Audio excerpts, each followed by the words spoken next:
to another episode of the Impel Forward Podcast. I am your host, Leon. I'm here with the modified gentleman, Larry.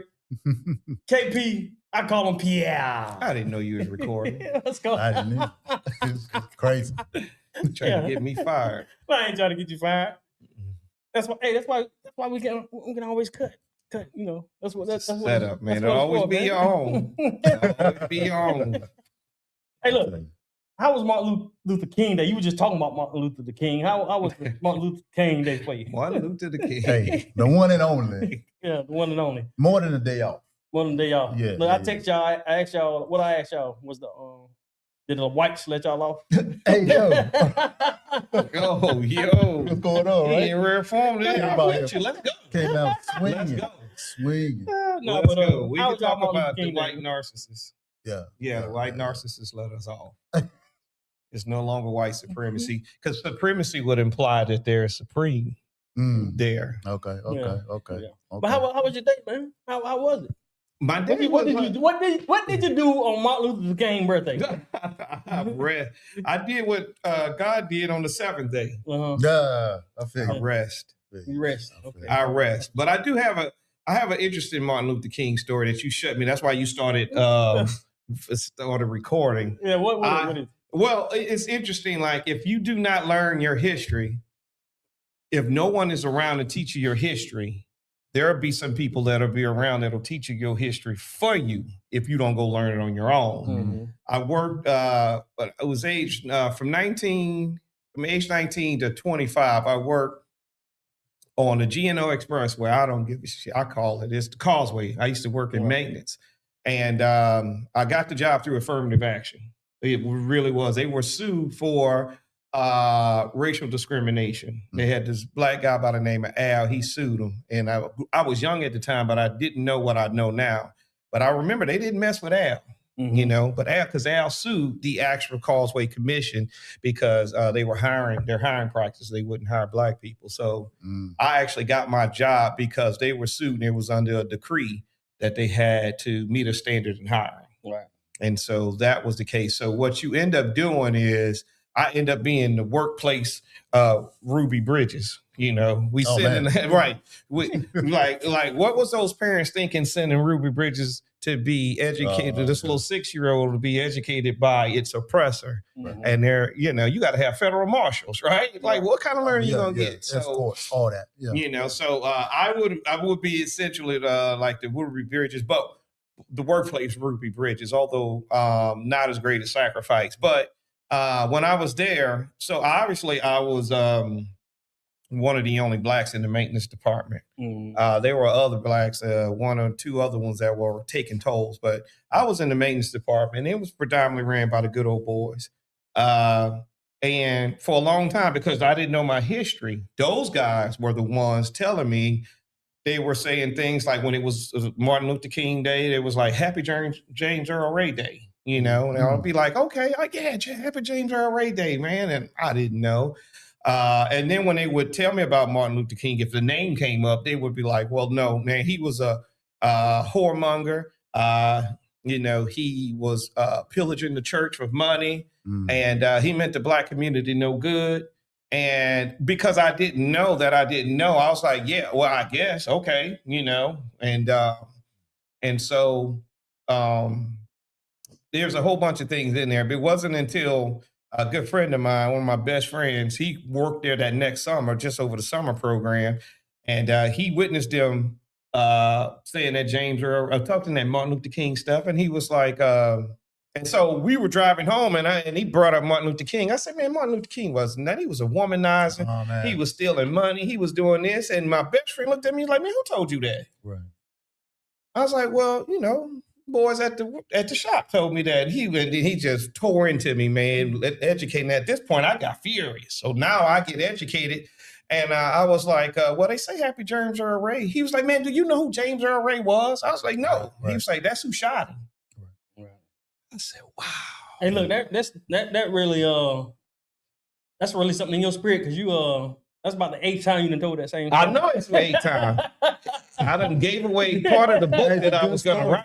It's a good story. Yeah, I gave away this. There's a whole bunch of things. There is a whole lot that is not told. I definitely thought that I would write a book about my experience in there, and that will be part of the experience because there's a whole lot. And I was, gonna name their names because I don't give a shit. They need to be called out. Hold on, you don't want to get him. Well, no, they can't do me nothing. I'm sure I'm more successful in life than they are right now because I know what they were making, and it's just some good old boys. You know what I forgot to do? Look, make sure you go to impelforwardmerch.com, impelforwardmerch.com. Look, go grab you some impelforwardmerch.com. All things Impel Forward merch. I got the hats. See, I got the hats right here. I got the Black Onyx Stride sweatsuits on sale right now for $57. Black Onyx Stride sweatsuit for $57. Oh, we got this empty chair right here because my man CJ, he about to join us in a minute, so that's why y'all see this empty chair. So yeah, I just had to get my story out. I got to tell my story. Yeah, you got to get that story out. Yeah. Hey, but Larry, what you think about Martin Luther King Day? Yeah, now you was talking about some flyers that I had never seen in my life. Okay, so I started seeing this a couple years back, man. So they started making MLK like promotional flyers for parties and stuff since it's a day off, but they were doing it for like parties to celebrate and promote that. But I feel it's completely like it's disrespectful. It is. You know what I'm saying? Because we talking about real, like they're taking real photos and photoshopping. This is before all the AI stuff, right? But they're photoshopping Martin Luther King Jr. into these look like No Limit 1994 posters. You know what I'm saying? Yeah, you remember them joints? 99-2000. Oh my God! Yeah, hey, before that, but it just. Like, why are we doing that? Where are we coming from with that? I think it's a lack of education. We were talking about off camera, Larry. It's disgusting, man, to see it. I think it goes back to what we know. When you know better, you do better. Yeah. I just think that they don't know better. Well, I'm gonna give you give you a caveat to that. When you know better, yeah, you do better, but you got to practice it. Because a lot of people, they know better, but they don't practice it every day. They still make the wrong choice.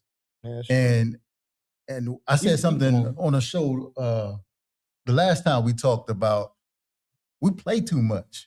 You know what I'm saying? Like everything ain't got to be funny, man. Yeah. Why are we making photos and photoshopping flyers of our ancestors, of our civil rights leaders who made the ultimate sacrifices? Yeah. But we making flyers and photos for them talking about come to the club this Saturday or this Friday, and you got Martin Luther King and Rosa Parks. Yeah, I think that should definitely be taboo. Bro, but that's the thing, like, we got to chill and call it out because there's a lot of things in our community that we don't hold sacred. No. That should be off limits. You feel me? That should be off limits. Because, I think that should be taboo. Because for one thing, in our community, if we give it the green light, everybody runs with it. Everybody run with it. So we got to call it out and be like, nah, don't do that. That's stupid. Yeah. So the other day we was talking, I was like, I don't deal with the stereotypes in our community. And I think that's one of them. Yeah. So when it comes to Martin Luther King Day, man, let's really be respectful of it. You know, it's more than just a day off. It's more than a barbecue or a cookout, whatever. Like, really give it some thought and respect what our civil rights leaders and our ancestors went through to get us where we at now. That's true. You know? Yeah, you said something about when you said that you don't you was talking about the church, the stereotypes with it. Drewski made that video. I seen another person he said the same thing. He said he didn't think it was funny. Yeah. I mean, I thought it was hilarious. I was neutral. Yeah, it was funny. I didn't find it funny.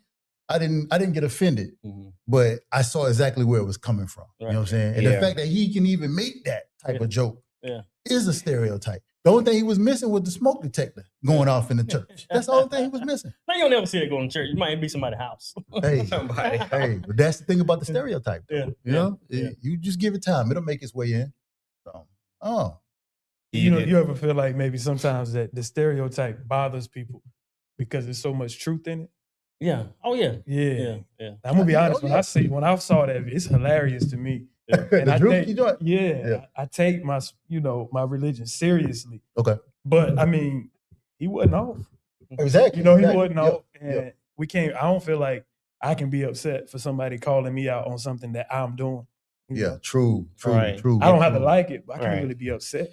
If you don't want somebody to mock you, just do better. Exactly. That's it. Yeah. Let these churches do better. Yeah. I mean, I thought it was funny too, but more importantly, I thought it was genius in how he nails it. Right. Those characters, and that's what rub people so much. Right, he nails it so it's authentic, like But he does all those skits he do. But that one I thought was fun. What he was making fun of is why a lot of people are staying away from the church. Because it becomes such a pageantry that it starts to lack the spiritualness that it needs in order to grow the flock that is servicing. Facts. And so that's why people are staying out of the church. Myself. That ain't why you been trying to get me to go to church for the longest. That ain't why you stand out of church. I feel, man. No, I don't like the stuff what Drewski pointed out. And some church folks, man, have been, they're the most hypocritical, judgmental people, man. Yeah, Man, what I keep I feel telling like that's just people. Yeah, that's what I keep telling you. It's people, man. No, I want to say something, but I can't. Let me say this right. Look, because they done what I took say, me to court already. People are the church. They're in the building. Right. So it's basically the people. So True. Very true. The church, God, I mean, Jesus defined the church as a sanctuary. And so, but I mean, I'm saying the people defined the church as a sanctuary. He defined it as the body. Right. Because he was, he defined it as the body. And so that's where a lot of people will try to make up some stuff. Well, I don't have to go to the four walls. I go to church within. Yeah. My relationship. Some bright skinned dude talking about he got dark, he dark skin on the inside. No, no, you're not. Yeah, that's great. So back to the Martin Luther King thing. So LeBron and Nike come out with this shoe. Yeah. And it's been some people saying it was a bad idea. Me personally, I don't, as far as the Lorraine Hotel, being able to go and see and have to pay to, go in there. Now you can see it from the outside, which is free. But I think they say you have to pay like $20 or something to go. I know people have went in there. Yeah. And maybe some other prices, but I never liked that anyway. The shoe that's modeled after the hotel. Yeah, the shoe is the same color. Got different colors in it. Color scheme.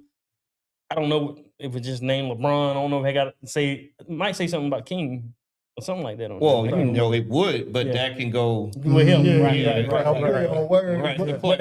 But I guess they released it. Did they release it Monday on Martin Luther King Day? I think so. Yeah. So what are y'all thoughts on it? You think That's it's that big of a deal? It's a bronze shoe that Nike pushing out modeled. Well, they're trying to say it's in reference to the Lorraine Hotel. Nah. That's gonna miss the mark with me. I'm like Larry. I'm also I wouldn't say the influence, but the person that put the information out and talked about it online. I kind of share the same sentiment that guy has. That don't celebrate where I died. Don't celebrate a place and don't martyr me in a place where I lost my life tragically. Tragic, yeah. Don't make that. And so I'm like that guy. That I wouldn't do that. And they're gonna. I think for the most part they're gonna miss the mark on that. Just don't do that. Now I can make as a side note, a lot of people, and this is the Jehovah's Witness argument about celebrating the way someone died or the use of someone died. They don't wear a cross because they were like, why would you? If your mother was killed with a knife, would you wear that knife around your neck? And so it's like you don't glorify the thing in which where the person died. Right. That's why I don't wear the cross.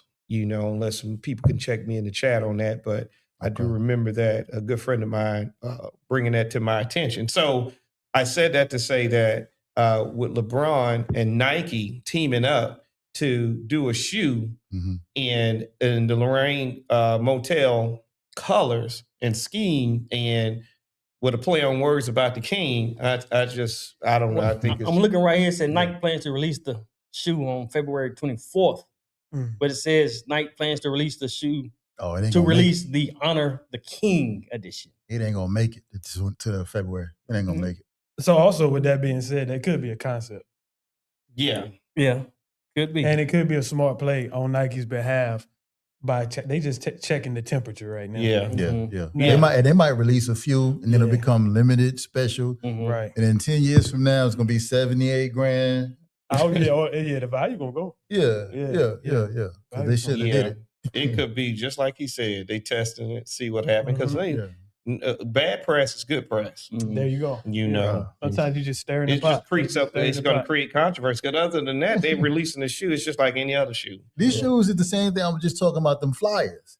It's the same thing. Yeah, it's the same thing, bro. What we doing? Now I say Lorraine Motel didn't know the shoe was going to be sold. You know what they thought? It ain't a partnership. So maybe somebody, okay. Maybe that shoe was designed and somebody might have said it had the Lorraine Motel colors in it. I think and that's they what, released it bad just to kind of see what would happen. It probably have anything to do with it. Because from what I saw, I didn't see very much detail on the shoe. That it said that it was in reference to, that it was it paying homage to Dr. Martin Luther King in the Lorraine. It doesn't say any of that. I think it's just a chatter online. Okay. Whatever it did was clever. It's more about the motel than it is for Dr. King. I'm pretty sure they'll let us know in the chat. Somebody let us know. Y'all don't know what y'all talking about. And we could be wrong, but we don't know how. So one of y'all sneakerheads, let us know, man. Yeah, I know y'all on it. I am, but I don't know nothing about this one. This nigga under the radar right here. I can tell you for sure, no matter what they decide to go with, just because of all of this. Yes. The resale. They're gonna run it. They're gonna run and it up. It's gonna be us that gets them. You know. Unfortunately, but I ain't really mad at it. You know, I mean, do your thing.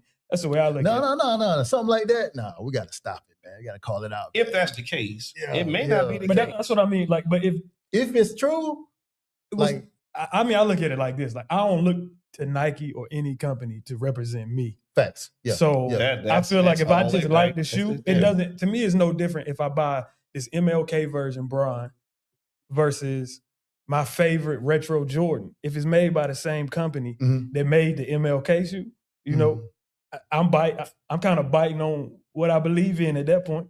So yeah. It's a slippery slope. I feel you, man. Like something like that. Me personally, if I don't vibe with the brand or the person or whatever, then I just cut it out. Right. Like, I don't wear Jordans, man. And I haven't worn Jordans since like, I don't know, 2012 or something. Yeah. But that's because, and don't get me wrong, Jordan does a lot of stuff behind the scenes to help the community out.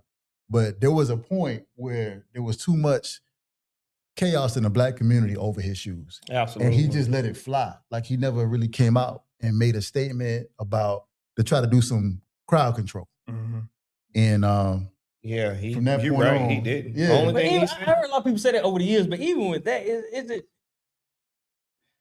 is that more on him or us? Yeah, that's what I'm saying. His name is on it. I know his name is on it. Why we gonna go? I don't know. I mean, Leon, put a gun on KP for his shoes because it's Jordan. It's almost his name. He's supposed to say, you know what, hey, whatever, XYZ, I don't know what the statement is, Chat GPT I don't know. But he could have said something in regards of. He said something. He might not care. What did he say? Republicans buy Jordans too. Oh yeah, he did say that. Oh, I heard that. Yeah. That was in lieu of Black people calling him on the carpet to say something about police injustices and things like that. And he was like, Republicans buy Jordans too. Yeah. So that was the end of that. You know, so he did say something. Yeah. I feel like everybody will breathe easy if you just like let people just like. He gonna be him. Jordan is a gambler. And why would he drop a money source? That's what I'm saying. I don't agree with it, but hey, he's a capitalist. And he's 100%. 100%. Yeah. He's a capitalist. My bad. I'm thinking too much about the people. I'm with you. I'm thinking about the people. My bad. You talking to the wrong person. Are you filling in for Renee today talking about capitalists? No, he is. John's a capitalist, and he's a gambler, don't you know? He's not finna dry up that source of income in the sake of let me say these Black folks, man. Nah, he bought his you gotta understand, man. He bought his coins. Where did he spend time? Most of his adult time was around, other people. Mm-hmm. Yeah. He bought his What you coins. Oh man, what you mean other people? Man, he wasn't in the black community. He wasn't around the black community other than his family. You got to understand, from high school, he goes straight into. I'm just making sure. I'm making sure. And then he go to Chicago to the Bulls. Ain't nobody talked about that. They see join the old block. Well, it wasn't the old block. No. Listen, he didn't frequent where he didn't go where Jay Rose might have went. You know what I'm saying? So I mean, he's not finna be a voice for our community. You know. Let me ask you this: do you think if somebody black, not a big corporation, somebody black that makes shoes or maybe even clothing with the same idea of what? Of the Lorraine Motel with the colors. That's going to be worse for them. You think so? It's going to be worse. Yeah. So you're saying like if Leon, let's just put a name on it. Don't use me. Black. Go ahead. Are you black? Yeah. Go ahead. Are you a designer? Do you have a clothing line? Go ahead. If you put out a something with that, I think it'll be. I don't know, man. I don't know if I support black business. You know, I don't know, man. I don't think I would rock with that. I think you got enough friends. You got me. I'd be like, no, man. You don't do that to Martin Luther King. Yeah, I wouldn't have thought of that anyway. That's why I think it would be worse. Yeah, because we don't even really expect much from, say, Nike. And we already having an issue there. Right. So imagine it coming from somebody it's your partner. Right. Yeah. Like, man, how are you gonna go against the I'm definitely not. And then he do it anyway. Okay. Right. Yeah. Now I'm not saying it should be like that, but that's the way it's gonna be. Yeah. I think. I feel you. So what about just profiting on Black history overall, as far as being a Black person? You might go make something well, what you about to say about actively Black? Yeah, you got matter of fact, actively Black. They make good stuff. I like it what they do. Yeah, they do, and they profit off. Say what you got. They profit off. I wouldn't say they profit off our pain by putting it out there, but if I'm gonna get some leisure wear. I would definitely want to buy it Black. I would want to buy from a Black source. That's why I always seek that out. But then they don't put our pain on a T-shirt. They put our progress. Progress and accomplishment. You know what I'm saying? Progress and accomplishment. Because, you see this shirt here that they do, and you can tell the quality because, I bought a few items from them, and it's different. You can tell one of them people that go get those regular gym shirts or hoodies and take something and just iron it over there. You can tell this is different. The stuff the way they do, even the stitching, some of the other items I have, without this, they'll have the stitching of like Ali or whatever, and it's premium. And even the feel of it is different. So it's different, but I think that I'm glad to support them because they do just different pieces, and it ain't about our pain; it's about our progress. Right. There you go. And I think that's what it is. Overall, man, what is the message when it comes to what we doing? We're gonna profit off y'all. That's the message. Hey, I mean, I'd rather somebody would like me profit off of. I'm talking about big companies. That's the big companies. That's their message. We're gonna profit off y'all, bro. like they've been doing. You're right.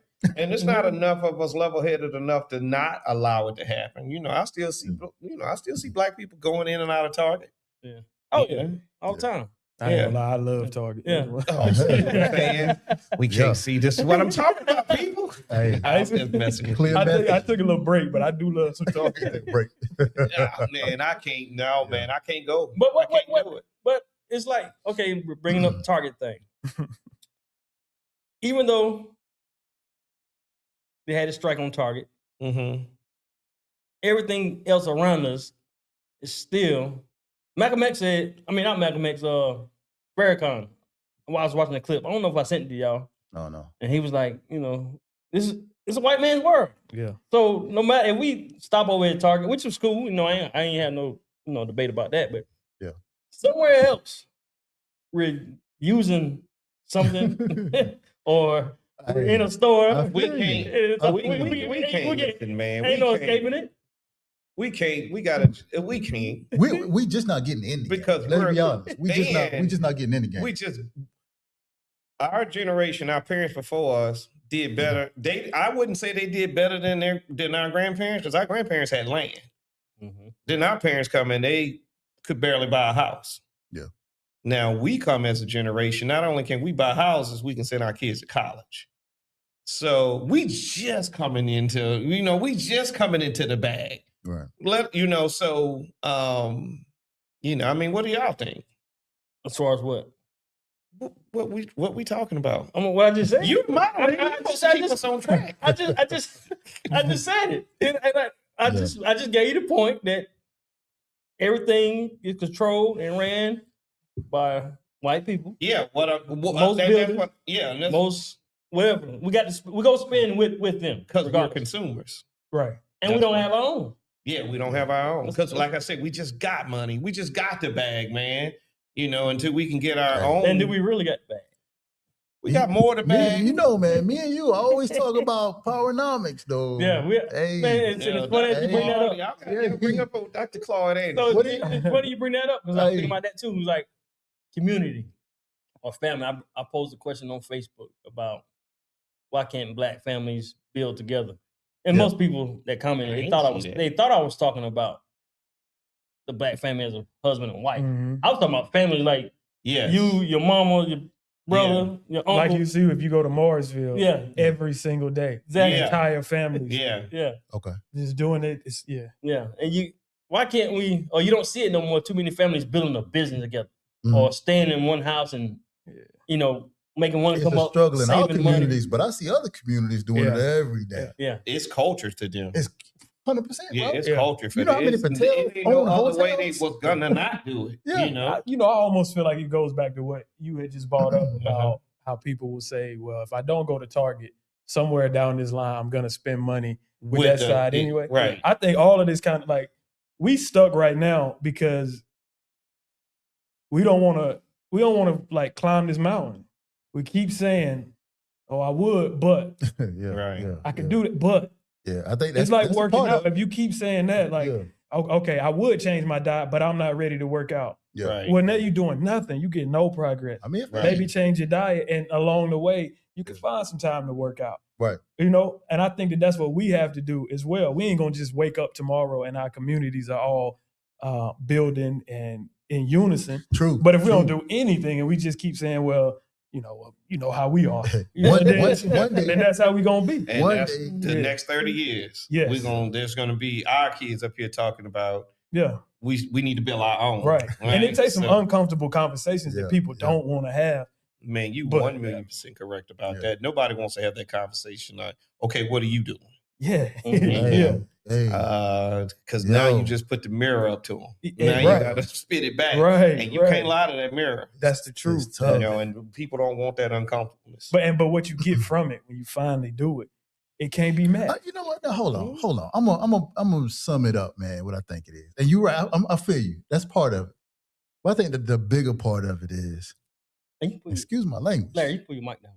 Excuse my language, but just push it. Motherfuckers are scared to sacrifice. Yeah. There you go. Right. Motherfuckers are scared to sacrifice. You had to say it twice.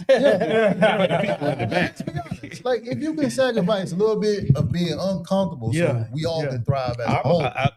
Larry, I'm with you. I ride with you on that, man. As I've gotten older, I got more obedient. Yeah. See, you just nailed it, though. Yeah. I feel like a lot of this, you have to see it firsthand to understand that it works. You see, like when you talk to a man, like you can tell a man that has fallen and stood back up. Yeah. And it's not to take away from the man who hasn't, but he's not going to be able to understand some of these things. Because it's literally foreign to his mind. What's going on? I hope that you are enjoying this episode, but I wanted to take the time out to ask you to please subscribe to the podcast. I've noticed that a lot of people are watching but are not subscribed. Make sure you subscribe, like, share, and don't forget to hit the notification bell. That way, you won't miss an episode when it's aired or about to air. And also, make sure you go to impelforwardmerch.com. That's impelforwardmerch.com. Grab you something. Now back to the episode. Same with us. He can't process it. If we haven't I actually, see what you're saying the thing. I see what you're saying. Yeah. No, you're saying the thing. You say anything. You saying that you can see the convictions and you can see it. Yeah. Mhm. You know, And it's you okay. But my man, as you get older, you're gonna get more principled. Right. I promise you. Yeah, and that's what I'm Yeah. beginning to see it now. Yeah. And that I would make wish right. that it was. I wish I had this when I was in it. There's only a few of us get it. That principalness. Fred Hampton, he died before he was 25, right? And he was the chairman.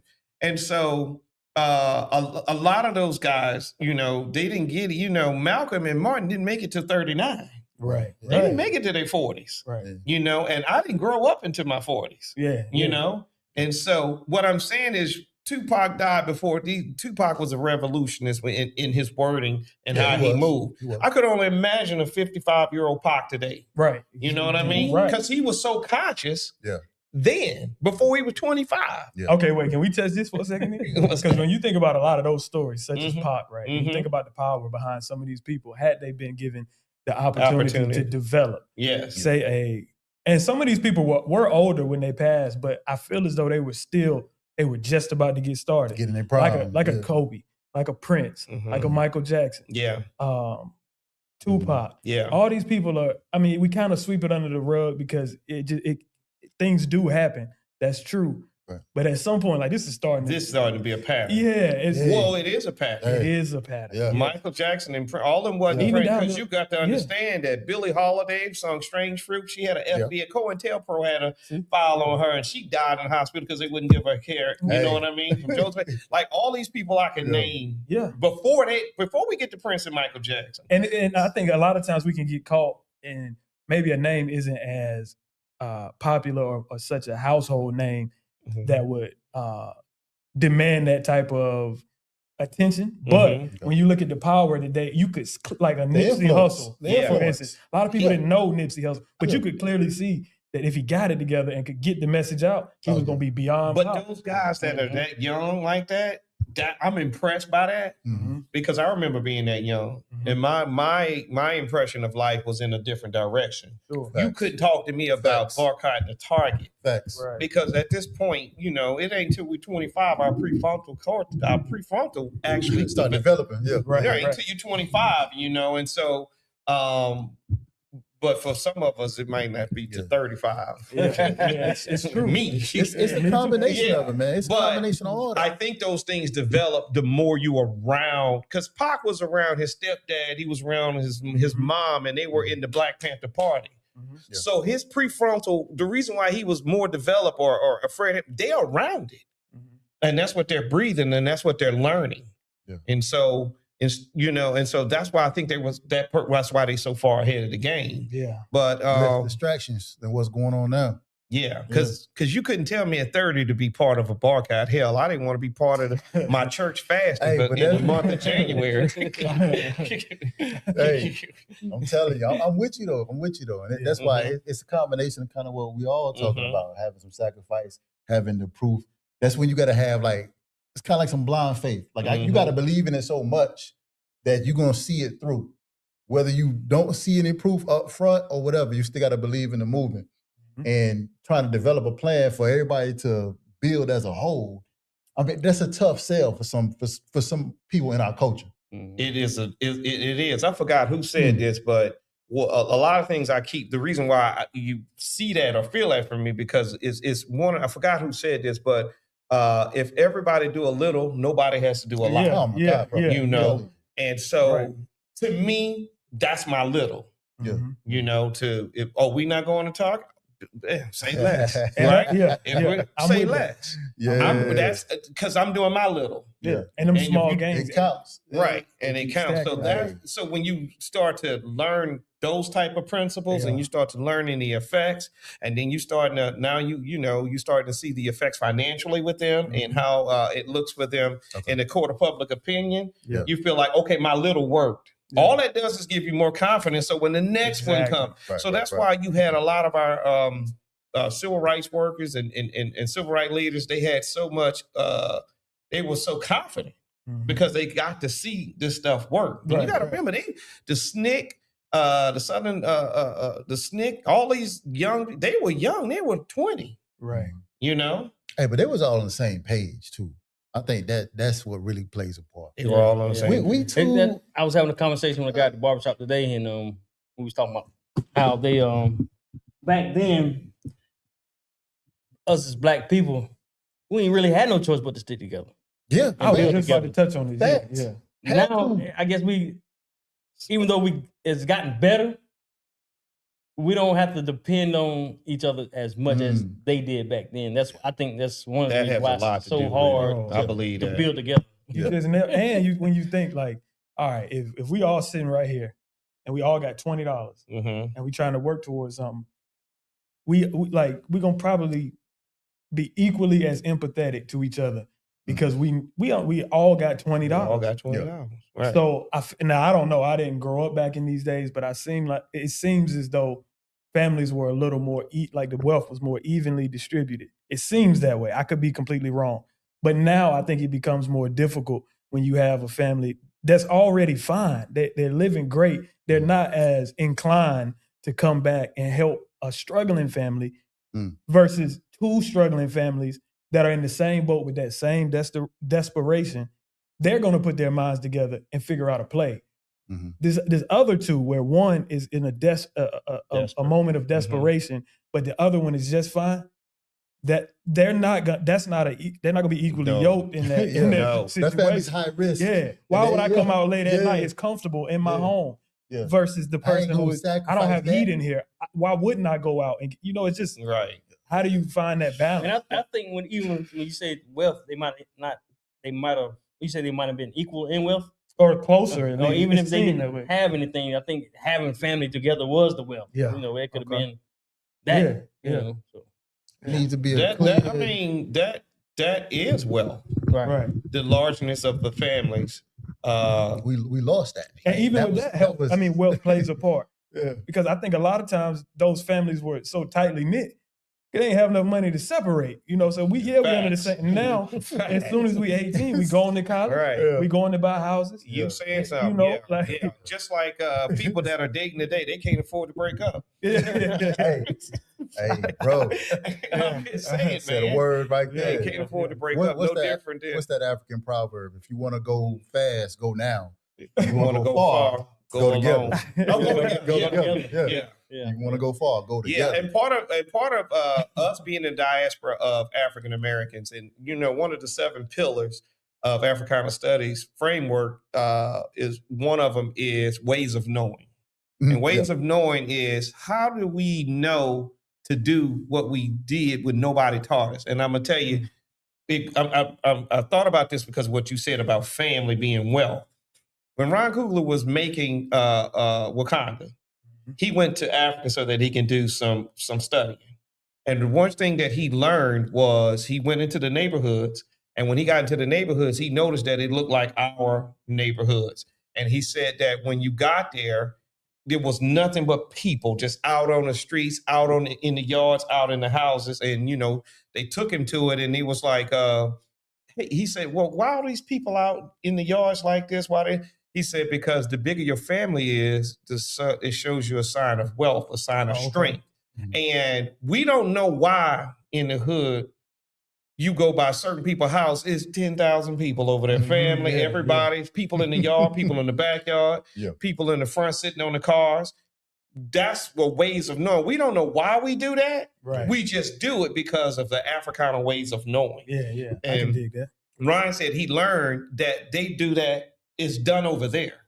Right. Obviously for different reasons. Right. For them, it's about having the family around, and it shows the other family the strength of that family or the wealth of that family. No, that's important. That's important. That's important.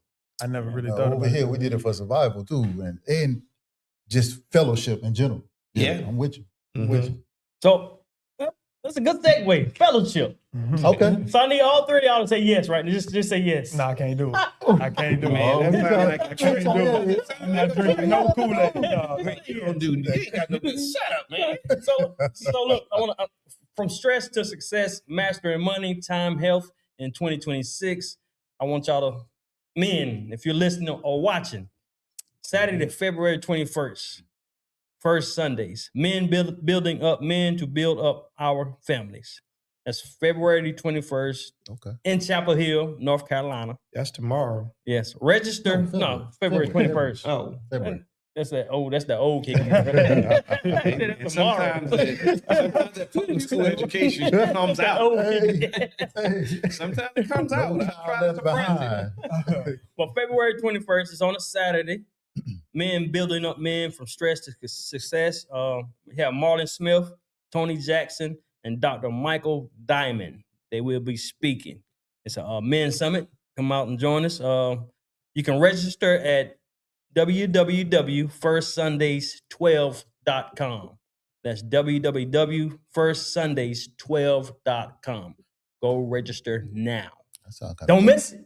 Don't miss it. That sounds kind of dope. Yeah. Check it out. But it's gonna be You a gonna good. be speaking? Did y'all say yes? I thought y'all said yes. But I'm gonna send it to y'all anyway. You sent it to me already. Yeah, I gotta send it to you. I forgot that it's in February. Yeah, so I gotta send it to you again. we good on that. Yeah, I gotta send it to you. I think again, that's everybody's got to bring their brick, Mm-hmm. Yeah. and I see that the guys that's putting this on, that's their brick. Yeah. That's what they're doing. Their little to bring education and awareness to Black men.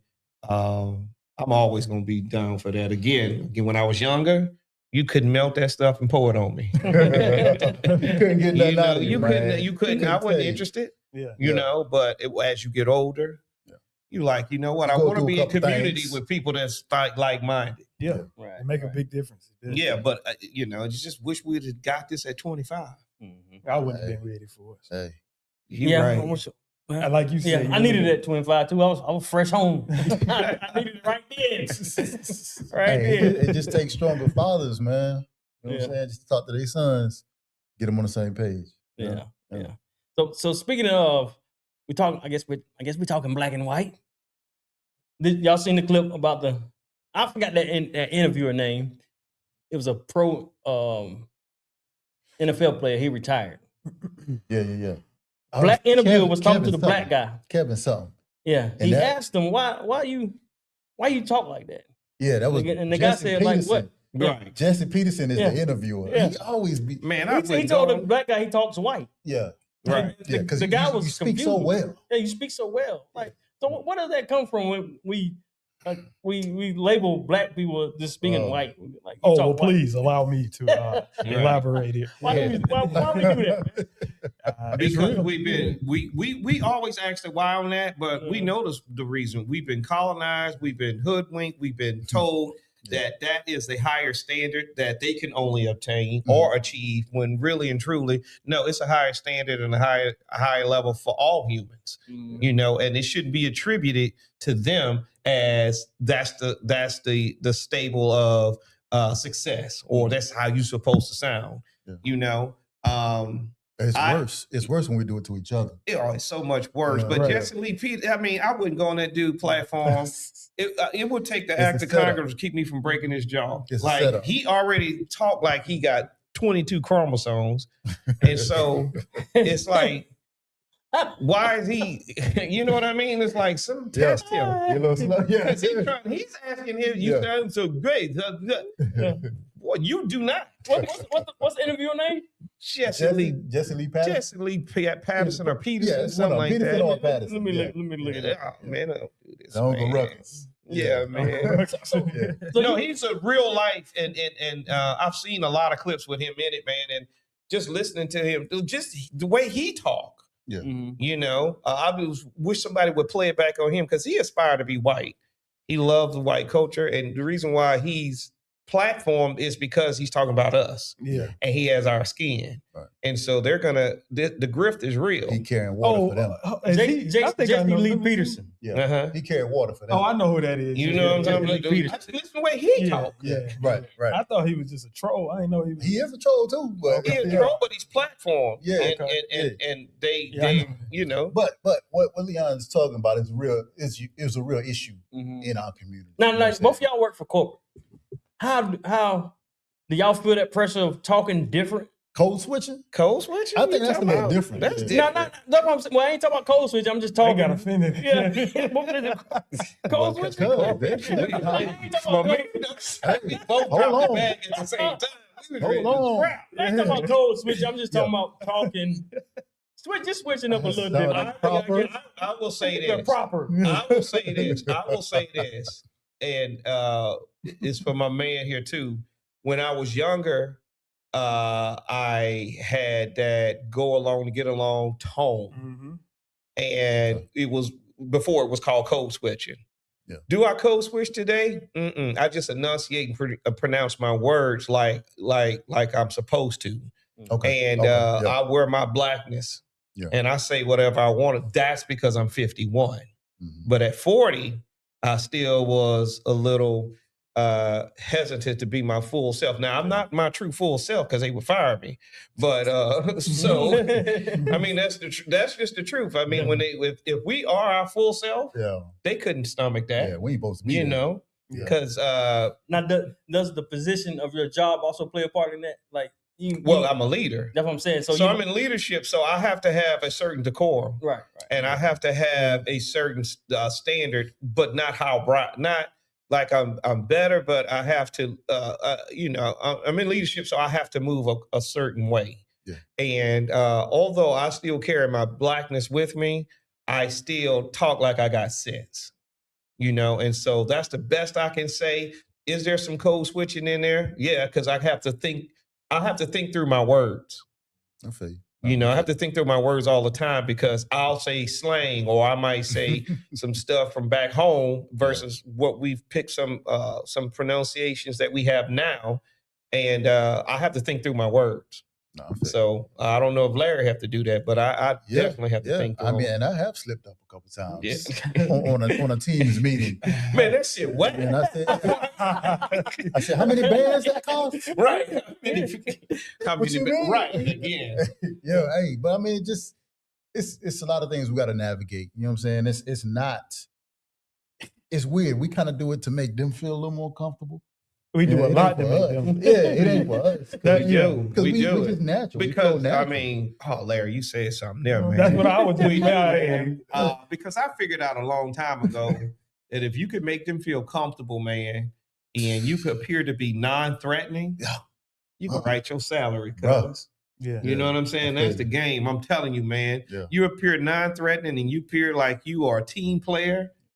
I'm all that when I'm in an interview. Yeah. Oh, yes, definitely. So, like, to your point, man, talking about, and it's not just the instance of speaking well or well-spoken and speaking properly. It's a lot of things, but that one is a common one, man. That's what bothers me the most, to be honest. It's like they're not expecting us to. Right. It's not that like, okay, you say I'm speaking white, but what you really mean is I'm using proper grammar.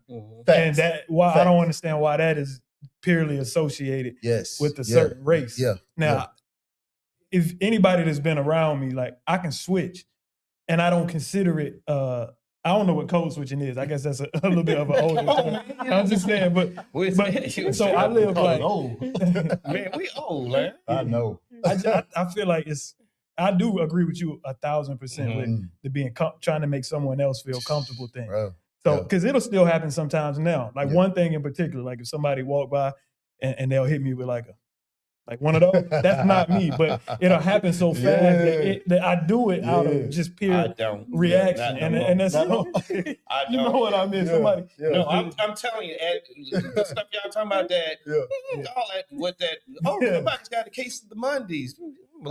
Stupid. Just like I present different at this age. Oh, yeah. I don't play That's with what them. I wanted to talk. I don't play with them. Yeah. When you And said all that 51. niceties and all that, like trying to talk to me, Right.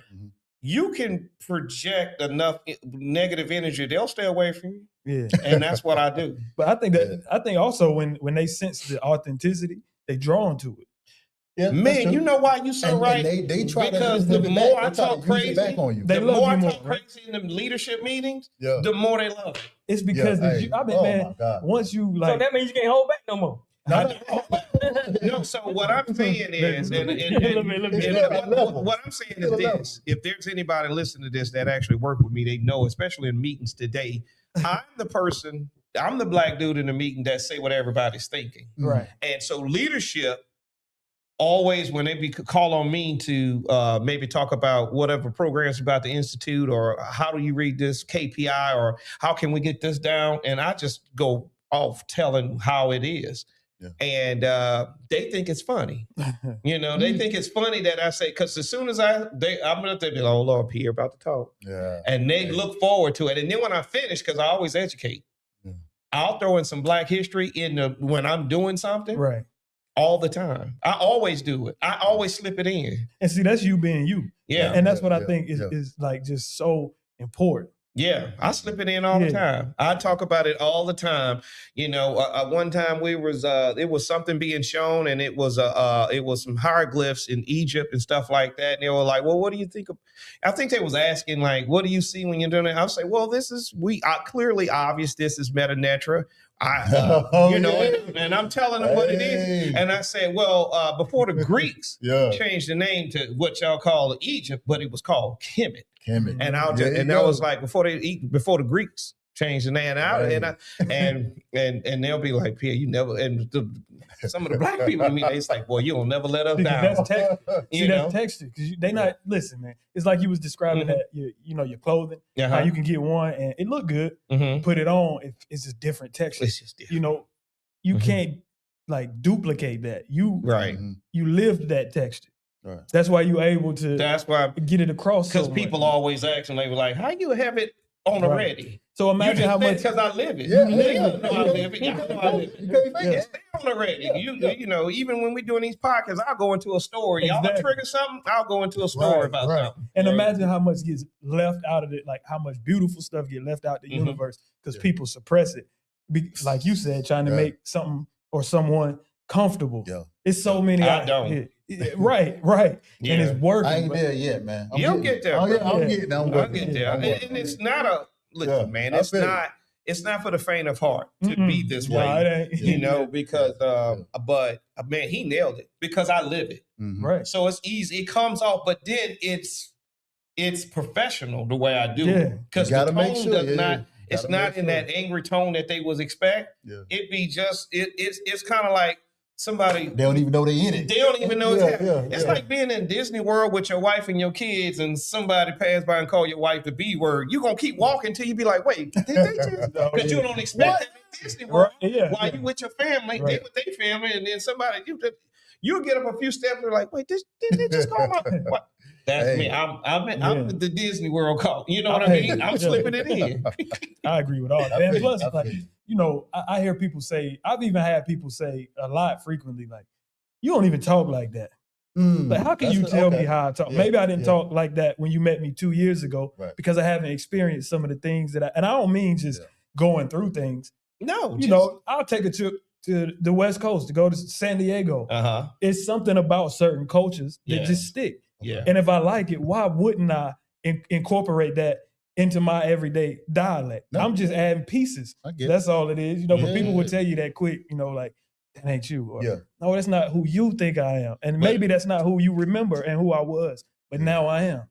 Facts. And I just say, like, just respect it or check it, Hey, see, that's another one of them stereotypes I don't support in our community, man. I don't support any of them. Yeah. But Black people telling other Black people, "Oh, you so well spoken. Oh, you speak so well." What you mean by that? That's what we went to school to learn English, right? Yeah. Right. What you mean? Now imagine if we started walking around and saying, "Well, your English terrible, man." You know what I'm saying? What are we still doing? We need to do that because I don't get our non-melanated people telling me that I speak so well. Because I'm on already. Because I will say, well, you're implying that that where I had perhaps went to school that's been subjugated to receive less funds, terrible teaching, stuff like that. Therefore, that's why I speak like this. So you're saying that there is racism and systemic racism in America? There you go. That's how. And all you're gonna get back is I didn't mean it like that. I didn't mean it like that. Yeah, you did. So off camera, you was talking about PWIs and Black college. Yeah. So why did you say you decided? Oh, you was thinking about going to PWI? Yeah, I wanted to go to a PWI initially for two reasons, really. They had the major that I wanted.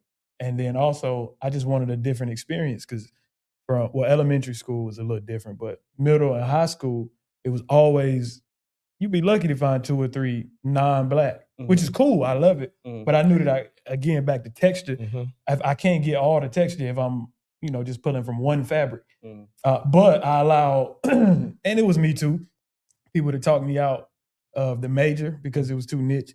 And then also, it just kind of scared me. Like, man, you gonna go out there, you ain't gonna know, you're not gonna fit in. And so I stayed, and I'm not upset that I did because I learned a lot and I had a great time.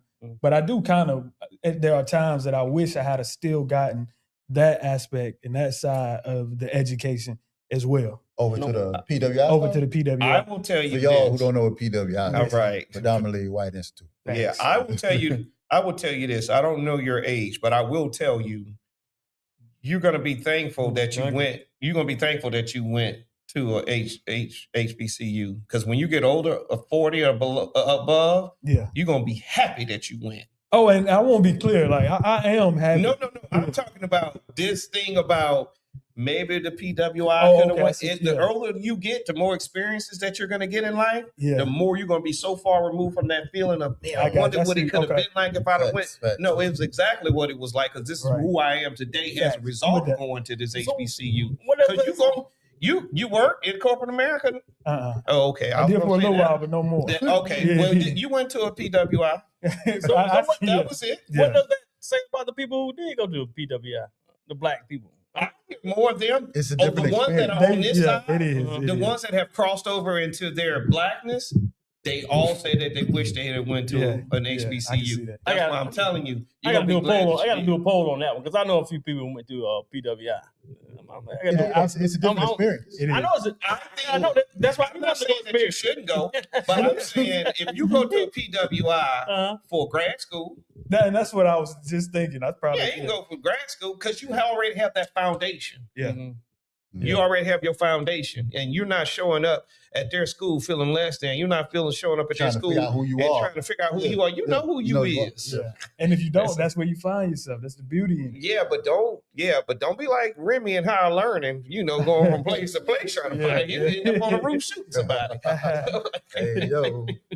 So that's because Remy didn't know who he was when he showed up. I mean, I'm referencing the movie Higher Learning. I'm hoping you saw it, but for sure. Yeah, so that's what I'm referencing. So when you go to a place knowing who you are, oh man, the sky's the limit. Can't nobody tell you nothing. You're gonna walk in it with your chest up. That's a great point. I feel like that's like life in general, man. You get so much more power once you confident in what they gonna tell you? What you believe. Right. Yeah. What they gonna tell you? Because even if they do, you don't care. Oh, yeah. Gosh, you say less. But going to a PWI, can it be an experience where you learn and know how different folks move? I'm thinking that's what you was right. Yeah. So what kind of wanted to experience, how they think or what they might move. I guess I don't know. Yeah, I mean, I can be honest. So at that time, it just seemed as though I was gonna get a better education at a PWI, and I was gonna have more doors open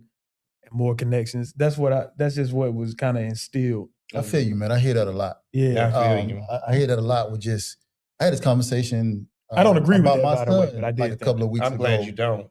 Good for you. Yeah, I don't. I had a conversation. Because if I could get a job that's going to be from a PWI, they're going to pay me $5 million, but I'm going to get 125 from a black. I'm going with the 125. Yeah. I'm sorry, Larry. Go ahead. They're like, I'm more than that $5 million. No. Yeah. But that's the the concept across the Give board. me nothing. Like we always think like, even private schools are better. You know what I'm saying? Like it's just like they got better education there, but that's not always the case. It's not. Yeah. It takes a lot of research and to figure out what you're getting into. But you just got to kind of align what you need for yourself, and if it can be provided. There you go. Yeah. And sometimes if you don't know what they provide, like that's gonna take some more research to figure that out. And some things are trial and error too. Yeah. Some things trial and error. You might get there and be like, "Nah, this ain't what I thought it was." Yeah. I'm gonna go on down this tech school and get my trade. You know what I'm saying? Right. So what? A matter of fact, we talked about this. What's that? What school your son going to? You go to a PWI. How do you feel about that? You know how I just told y'all. No, but it's different with your son. I have the conversation. I just told y'all. You know how I feel about it, right? But there's some conversations being had. The conversation is the conversation that I've had with him is what I just told my man right here. Is that at some point he's going to wish he went to an HBCU. What did he say? Now, but he's in the architect program, so it's a 5-year program.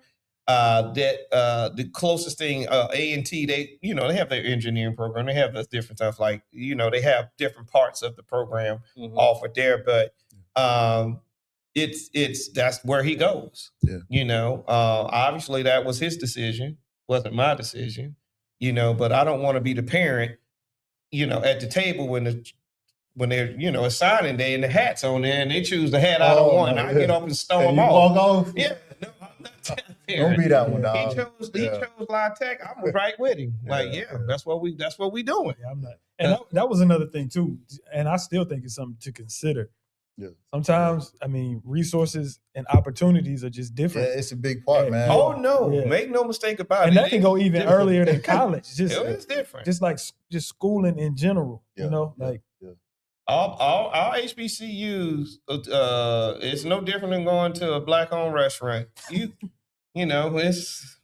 going the service gonna be hit and miss, but the food gonna be fire. Food gonna be fire, which is if we're speaking metaphorically, it may like you go to the school. It might it might take you a week to register. Yeah. The education you're gonna get is gonna be so fire. I'm glad you brought that up, because if there was one thing I could have changed, it would have been that was probably the most irritating. They don't get no better. Yeah. Listen, it happened for me in 2009. I tried to go to Southern, man. It took me a whole week to register for school on the campus. Yeah. Oh yeah. I was on the campus. Yeah. Trying to register for all the and then our people, they all they work at the DMV. You know what I'm saying? I don't hear what you're saying. Well, I listen. We gotta tell the truth now. If we're gonna tell it, we might as well tell it all. Push back, baby. No, man. I feel you. We gotta do better. But Larry, though, back to your stereotype that you don't like. Yeah. It's back when we. Let me see, how can I put it? When we kind of distinguish the N-words from the N-words, the ER from the... No, just say the ninjas from the black people. Negroes from the niggas. Yeah, Negroes from the niggas. Which ain't nothing wrong with being a nigga if you're a nigga. Because we done had that conversation about these guys over here. Look, I'm staying away from these dudes. Well, first, hold on, wait. I think that we should... What you mean by that, though? Because I think there's even inside that, I don't want to just keep saying that at this point, but inside of that. Well, you say ninjas. Okay, cool. Yeah, so inside of all right, because, he a nigga, he a nigga. Or it's like, he a real nigga. Like, that's my nigga. Like, no, so what do you mean? No. They be talking about that context. They be talking about dudes who turn up the community. Yeah, okay. We talking about the people, a menace. Right. It's bad people of that of their own cultures that are destroying their communities, type of thing. Yeah. I mean, and we got them in our community too. And I got it. We got to be careful how we look at it, because they're all black people. Like, you can't say nothing. You can't say nothing. Yeah, you supposed to be for everybody. Like, hold on, man. No, take a minute. Like, in order for us to have some accountability for our communities, we got to call out the people who are destroying our communities, that are tearing it up from the inside out. Man, Larry, I'm listening. Go ahead. But I'm just saying, like, we got to stop pussyfooting around that and be serious and like, hey. Not everybody that look like us is for us. Everybody got different situations, man. There are people who look like us. They just surviving. And see, you just summed it up, right? Surviving, bro. Yep. They surviving, but it shouldn't be at the expense of your other brother. Yeah. Fact, you can survive without hurting your other brother. Yes. Are you sure? Yeah. I hope you can. I would hope so. Well, you used to be. But what I'm saying is, when I say you should be able to go to him and be like, all right, so he ain't want to put me down. Bet I know where he lay his head. Hey, and that's what happened. It's sad. I just think it's a sad thing, though. What's that? Just that what you just said, like. Oh, you ain't gonna put me down? Yeah, you ain't gonna put me down. You ain't gonna put me down. At? Yeah. Oh, it's just going beefing. Period. Instead of going to build your own, it's much easier to take him down and take his stuff and build. Sabotage. And so, that's I think that's part of the problem. So that's what we were talking about, the difference in the N words and black people. And then I think what we're talking about now, we're trying to differentiate. Like, can we be surviving and not hurt our own? You know, I would say yes, but that's a mindset. Mm-hmm. And if I don't know, brother. I think it's just a mindset that not many gonna have. If you're already in the mindset of I'm gonna get it on my own, I'm gonna do whatever it takes on my own, then You may leave your brother alone. or you gonna put your brother down and take what he got, like you just said. Yeah. I mean, it's a dog eat dog world. Nah, we gotta stop that. Though. We gotta stop that. Though. I mean, you're being real. You're being real. Yeah, you're being real. I say that. Yeah, you're just being to real. say, like, it is a dog eat dog world, but that can be changed. Yeah, it just has to be addressed. Yeah, exactly. It gotta be addressed. Like, I get it. Like, I understand that there are times. I've been there. I know that there are times where your survival may come at a cost that you don't really want, but you need. But until we can get past being so prideful that I can't come to you and say, that hey, pride, man, is there any way that I'm really in this? Pride comes before the fall. Right. A lot of times, man, you find that people are willing to help you. Yeah. You know, but I've been in that. But we don't want to. Yeah. No, it's embarrassing. I got it. I'm gonna struggle. Right. I'm gonna push my car out the road. I don't need no help. I'm gonna change these tires, whatever. And what I ended up thinking was, like, as embarrassing as it is to come to you and ask you for help, it's gonna be more embarrassing if I go make this play and now you reading about me. Now I'm way more embarrassed. You know, it was the same when it came to my recovery. Yeah. Like, I was embarrassed to tell people that I had an addiction and that I was in rehabs and things of that nature. Facts. Yeah. But it was way more embarrassing when they just found out inevitably. When I could have just come in. It's the same. You ain't tell me about it. Right. Yeah, I thought you was looking a little man, But it's the same. Like, once a man can just put that pride down, just it's cool, my brother. Like, it don't have to be all that. We ain't saying you soft. Right. We ain't saying that. Unfortunately, Brody, you don't get that till you get older. Yeah. Because other than that, you're gonna get tight. I put myself back at 18 to 28. Mm-hmm. And now they talking about is playing on your top now, or you know what I'm saying? It's like that disrespect. Oh, ain't nobody gonna play me like that. Mm-hmm. I don't know if there was enough positive voices around to be like, no. I mean, I think if somebody was like Sharif from Menace to Society, like, nah, brother, we supposed to be uplifting each other. I mean, I don't want to hear that shit. You don't want to hear Sharif. that? Yeah. And so we probably had those voices, like in Menace to Society had Sharif talking that Muslim, Black Power, you know what I'm saying? It was one voice. Mm-hmm. The rest of them, they listen to AWACS. You know what I'm saying? Right. So I don't know how you would even reach them. I think it had to start from inside of the community. Man, Like, it had to start between the ages of 5 and 12. Yeah, when I say And you inside, teach him that's your brother. Well, hold on. What you was talking about a minute ago with this upcoming, was it Black Men's Summit? Building That's how Black you men. start, bro. Because you gotta start educating the men so the men can educate their sons, and so on, so on, so on. You know what I'm saying? Because if you don't, and you just got wandering people out there, then that's when you're gonna have a lot of lost souls that are tearing up everything inside their communities. Everybody's collateral. Everybody's a target. I think a lot of time like I say, it had to come from inside, because a lot of times the kids think you as an older person ain't been through nothing. See, that's all. They think you telling them something that, like, look, I was your age at this one point. I'm telling you what I went through. Right. I've dealt with that. You try to. See, that's the other thing, man. You try to tell them, man. It's like that. Well, see, it's also the angle. That's what I'm learning. It's the angle. Like, I'm gonna be honest. Why would I listen to somebody that don't look, sound, or say anything that I'm interested in or aspire to be? Why would I? And that's not to say that. Okay, let's say Leon and I. We have different, like, flavors. We different. Mm-hmm. It doesn't mean that either one of us should shift it. Right. We should be exactly that, because there's gonna be a gentleman that comes and is gonna he's gonna be drawn to Leon. Yeah. Maybe he is attracted to his barbering skills, or just a conversation that they have, or the way he dressed. It could be the way that he dressed. Now there could be another brother that looks and like, man, I mean, I respect Leon, Mm-hmm. but I don't see myself in that I light. don't So see myself. now he might look at me, which is sometimes, I do certain things. Uh-huh. Almost all of it is just me being me. Right. But sometimes I will put a little bit, like I might put my slugs, I might put gold teeth in, Yeah. because I know that there's a certain, I still relate to that, Right. and They call slugs.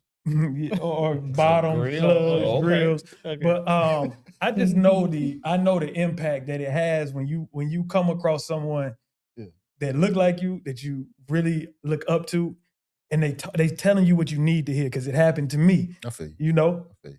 I think everybody can be touched. I just don't know if it can still be done by one voice. No, that's the thing. Yeah. No, again, it goes, if everybody do a little, nobody has to do a lot. Yeah, Out of the four of us, if We we're outnumbered going to right now. we can impact 12 different Facts. men. You know what I mean? Yeah. Because some dude, they might look at me and be like, "Nah, man, I don't mess with dude like that." You know Yeah. what I'm saying? I don't care what he got to say.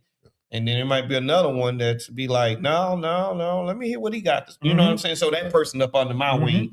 I've experienced that from coaching 11, 12 football team for like 13 years. I coached 11 and 12. That's good. And as coaches, all those kids, some coaches can get more out of the kids than the others. Right. So we were like, hey, man, that's your dude. Can't Yeah, get right. right. That's good. That can't Yeah. get right. It's your dude. You know, That's that's your dude. That's your dude. You know, and so, and so we learned that them kids don't respond to one coach. Right. It's multiple coaches. That's dope. Hey, You know, that's the community. That's man. the- yeah.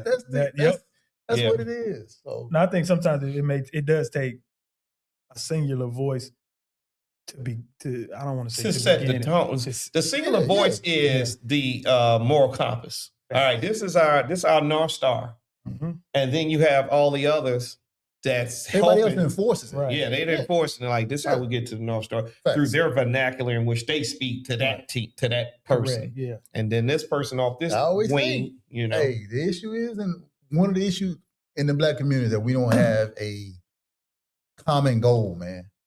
We don't have a common purpose to move forward. Everybody else got, a lot of other coaches have a common purpose. Whether they come here at their own free will or voluntary, they come here and they say, oh, I want to make a better life in America, do what they do, whatever. But their plans is, well, we're going to survive first, but we're going to do that as a family.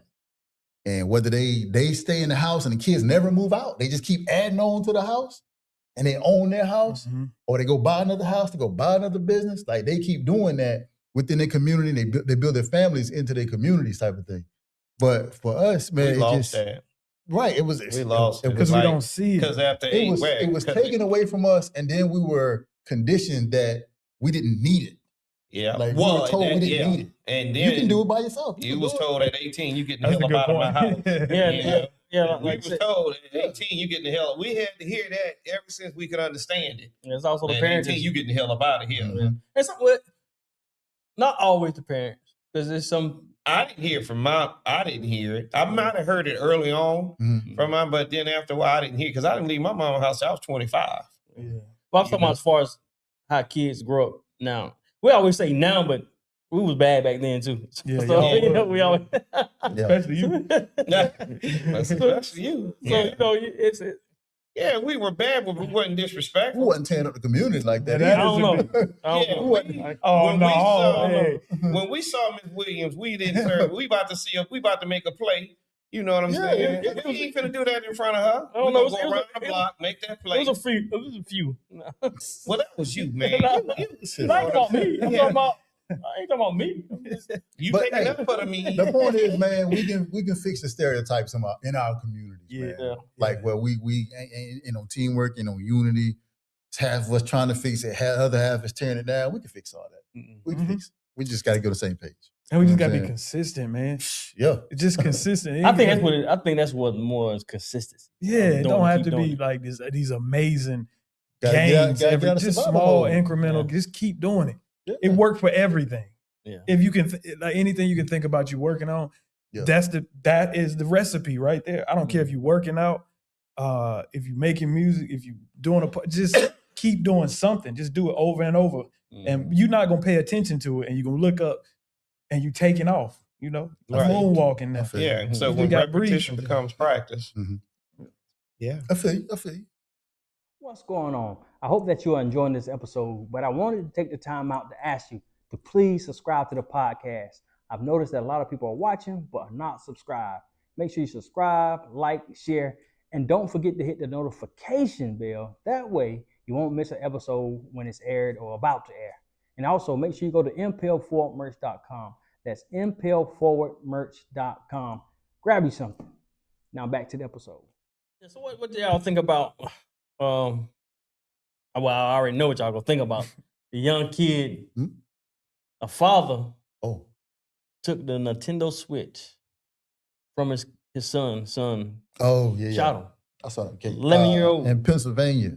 Yeah, 11-year-old kid. That's a bad situation. 11-year-old kid shot his dad. Did he kill him? Yeah, but that ain't the first. That ain't the first that done that. I mean, happened to a black lady got her son got killed. But that's like when we was talking about the entitlement. These entitled kids. Yeah.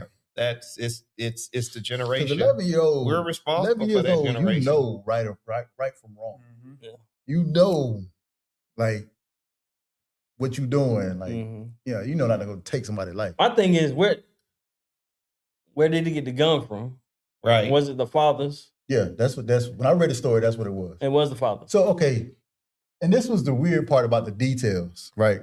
It was reported that the kid, and this was like after midnight or something when the dad and the wife went to bed, the kid went to the father's room and he was looking for the Nintendo. So he opened a drawer, like by the nightstand. He saw the key for the gun box. Went to the gun box. How old was the kid again? 11. He took the key, went to the gun box, opened the box, took the gun, loaded it. At this point, we talking about something that's way that's a lot of steps. Yeah. A lot of steps. Loaded it, went to his dad, bang. He was that mad. So he exactly. And then the police was asking him, hey, what did you think was gonna happen when you pointed the gun at your father? Right. And he was like, I didn't think about it. Yeah, I wasn't thinking about it. I was just mad. Now that's the part that kicks in when you're a child, because now your emotion takes control. And it's just like, you just mad and you lashing out. You have no concept of consequences and repercussions. Bingo. Yeah. That's what I was just all you know is an emotional response. That's it. So I learned when I was coaching those kids, man, them 11 and 12-year-old, I learned that. Yeah. I learned that a lot of times, maybe their conditions, things they were going through, all those things tied in. They're growing hair in places they didn't expect. Yeah. They're getting these puberty things going on. They got all kind of things going on. So when I would get a kid that would you just tell him to do something simple and he crash out instead of me you'd be like, man, I just pumped. All I did, you give me 5 up down. Bags. Yeah. Right? Yeah. I just told you to do 5 up down. You missed the block. And he crashed out. Yeah. I learned that I tapped into the 12-year-old me. I didn't know what was going on in my body, emotions going on, conditions at home, all this is going on. So the littlest thing, you crash out. So I never reacted to when those kids would do that. I never deemed them as bad kids. Matter of fact, I was able to touch them or relate to them. I shouldn't say kids to touch kids. No, don't say that. Don't say touch kids, man. Don't say that. No, I'm saying duskies. I'm saying I was able to relate. There you go. Better choice of words. Oh man, y'all put me in the bad category. What I'm saying, I was able to relate to him because I was able to tap into the 12-year-old me, and I knew I had a lot going on.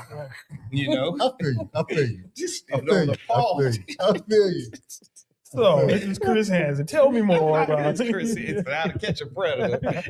Yeah, but I think it was a little bit more to that situation. I mean, because I know one incident, and I would hope one incident like that would make the kid want to kill his father. I was just saying that's how emotional they can be, and they will crash out. Yeah. You know what it sounded like to me too? What's that? A very, all respect to all parties involved, but a very spoiled child. Nothing pulls like rage out of someone quite like not just not having something, not just no, but when you don't expect that. Yeah. Like when you feel like, in no way this person told me, that's when that aggression comes out, you know, which is yeah.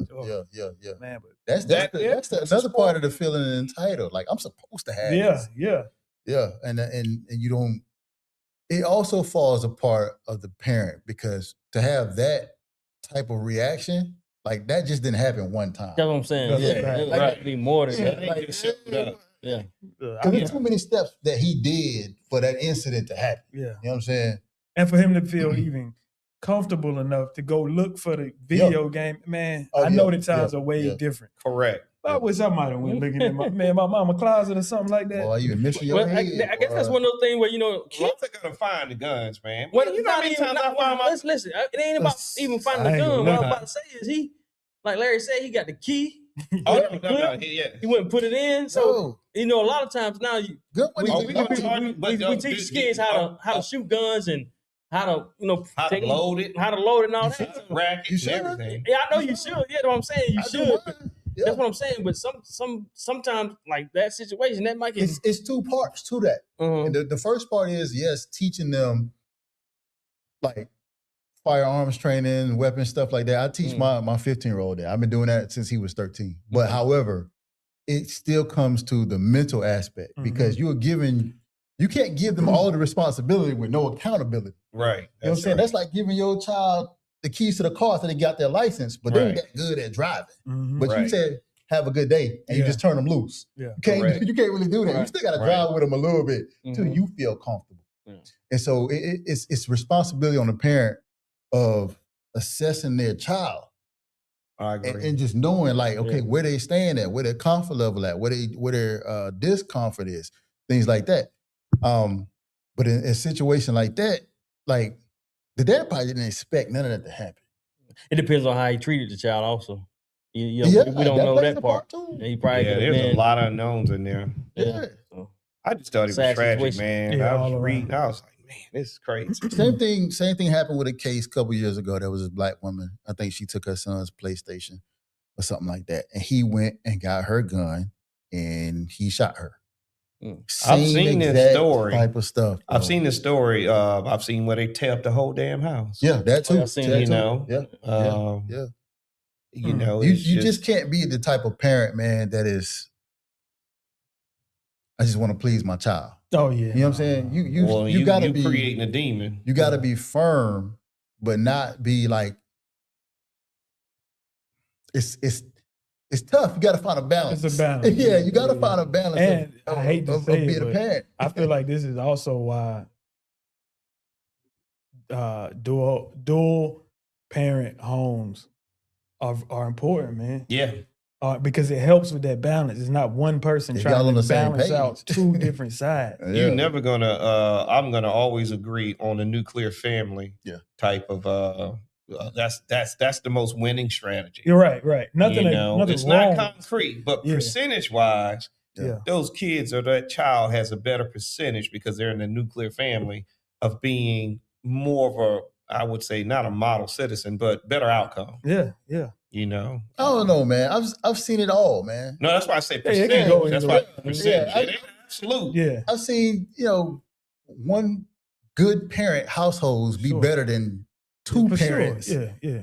Where one parent is trash. Yeah. You know, you want to know who has the highest success rate of raising a kid? A black male father.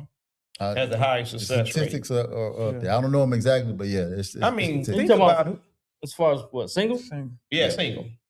Yeah. For one, I think most of them know they have little to no leeway. Let me tell you something. You know, when you meet a certain kid that's 20 or 25, you know if he had a father, and it's like, you know it. You know it. You know, those one kids who has some sense. You kind of know it. You know what I'm saying? It's not what y'all reading on the internet about black fathers not showing up. Exactly. Matter of fact, that's not real. I mean, they left that study out that we were the most active. I think that's changed over the years. Like big time, as far as father, like going down or up? No, up. Up because of us. That's what I'm saying. Yeah, I didn't have a father, right? So no way was I going to bestow that type of pain on somebody that I'm responsible for. So I'm like, nah, we about to stop this. I'm gonna love on this kid. I'm gonna tell him I love him.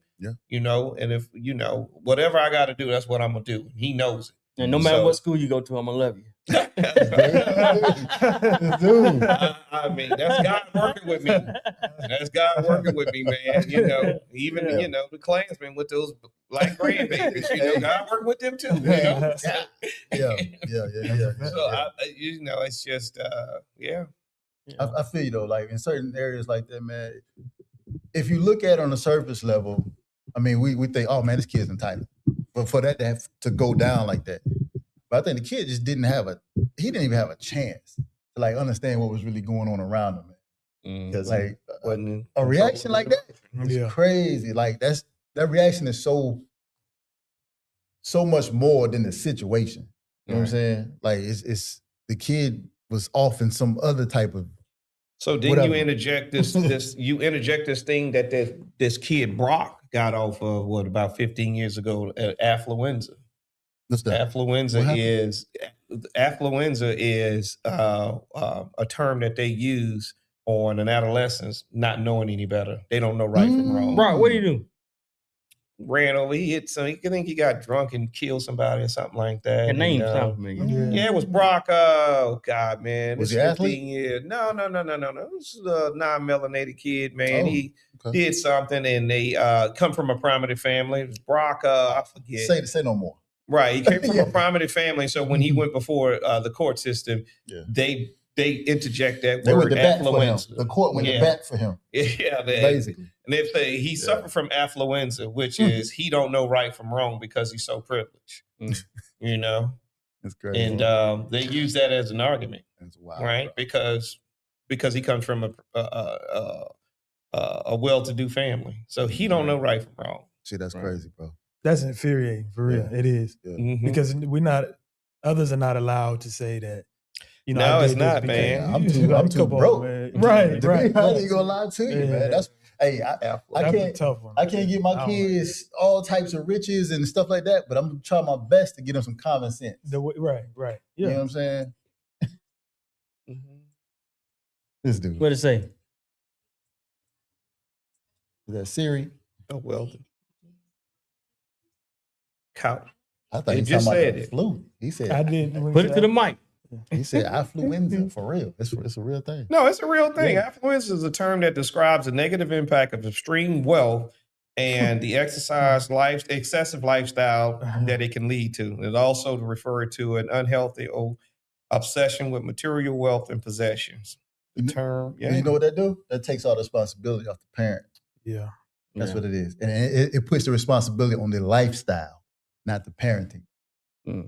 I'm too broke for that. Yeah, I got to get in your ass if you messing up. If you my child, like his name was Ethan Couch in America. Ethan Couch. That's crazy. So you lied on Brock. Yeah, I lied on Brock. That's why you got to test yourself in real time, man. Oh my God. Or there might have been a Brock kid. There might have been a Brock somewhere. Brock social media blowing up right now. Ethan Couch, an American convicted criminal who killed 4 people at the age of 16 while driving under the influence in 2013. Oh, it was an accident? Burleson, Texas. Okay. That's crazy. Yeah. Bro. So it was 2013. So like I said, like 15 years. I remember that part. I convicted the wrong person. You just lied on Brock, though. Man, I'm sure there was a Brock that suffered from affluenza. But another thing we need to touch on in that story, man, is like, you got to be careful. Well, don't get caught up in letting all these devices and stuff raise your kids. Oh, yeah. You know what I'm saying? Yeah. Because that Nintendo could have been a phone for a 16-year-old. It could have been a iPad or something. You know what I'm saying? But like how I was explaining earlier, how I teach my son how to handle firearms, but I also have talks with him about life, man. You know what I'm saying? You got to connect with your kids. Yeah. Because for your kid to disconnect with you and want to delete you is crazy. You know what I'm saying? Like, right. I'm saying it was something more to it than that Nintendo Switch. For your kid to be like, yo, you about to get this control alt delete. You out. I'm about to reboot you. Right. Yeah, like, any way you slice it, it had to be something that, Like my kid would be, I have the connection with my kid where my kids want to see me alive, where they want to see me thrive. Correct. You know what I mean? Like, I've never had a conversation like that where my child is like, yo, I wish you weren't here no more. Oh my God. And you don't want that as a parent. Lord, you don't want that as a parent. Not want to hear that. And so, but the thing is, man, like just in general as a parent, be engaged. Be present. Be present. Be active. Like who cares about Nintendos and video games and stuff like that? I understand it's a big part, but we gotta call it what it is. Those are luxuries. Yeah. You know, it's not a necessity. True. Not only that, the creators of all those things, Microsoft kids, what's the Bill Gates kids? Bill Gates? Get His the kids names are right, older. huh? His kids are older now. Yeah. No, God, who was those kids? The kids with the iPad, man. The parent. What's it? Tim Cook? Tim Cook? Okay, yeah. He's the CEO of Apple. Of Apple. Yeah. Apple? Yeah, his kids, because somebody was like, man, your kids got to be excited that, you know, that they get the iPads, the latest. And he was like, my kids don't own that. And they smart, He do not allow his kids. They smart. Same thing with Zuckerberg. They don't allow their kids to have those things. That's smart. not for your They kids. ain't even got social So media. they can control your their kids don't even have social media. They smart, bro. They smart. Yeah. That's tough. Yeah, well. That's tough. So make sure you go to Impel Forward merch.com. That's Impel Forward merch.com. All things Impel Forward merch. Yes, sir. Grab you some merch. Grab the black Onyx Stride jumpsuit. Hey. Only $57. Only $57. Let's show. That's it. Anything else? I think I'm good, bro. That's some good talk right there, man. Yeah. Look, make sure you impel forward. Seize the opportunity to grasp your dreams. For sure. Peace. Peace.